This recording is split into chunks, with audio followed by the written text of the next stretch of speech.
When you say they, in the sense of the people that were opposed to this program, who are they?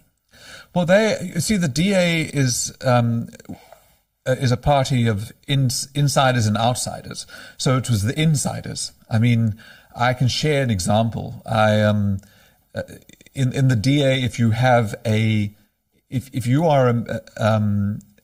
you bring in a donor to the party, you manage that donor throughout the lifetime of their donation. So every year you'll go back to that donor and say, last year you gave 600,000 Rand, can you give 600 or 700?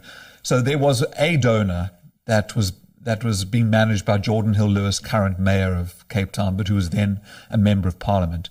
And that donor was a property developer. And so Jordan was going for his annual checkup to go and see how much money they were going to donate that year. And it was weeks after we announced this affordable housing project in the inner city.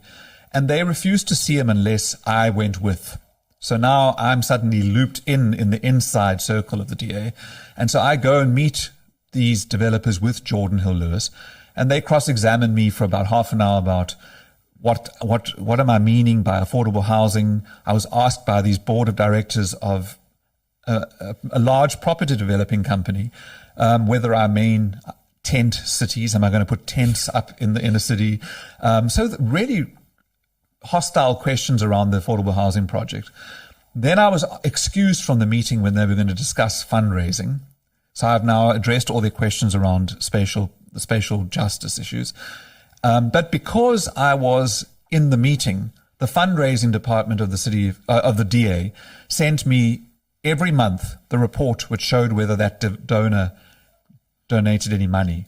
And for as long as from that date until the date I left, which was probably about 12 months, every month it was zero. They never made a donation. So I can only assume that they made a donation after we left, because 3 or 4 weeks after we left, Dan Plato and Malusi Boy announced that those projects were cancelled. This was the Salt River development. That was the 5 sites in Woodstock, Salt River, and the city centre that we initially released as part of the 11 sites we identified.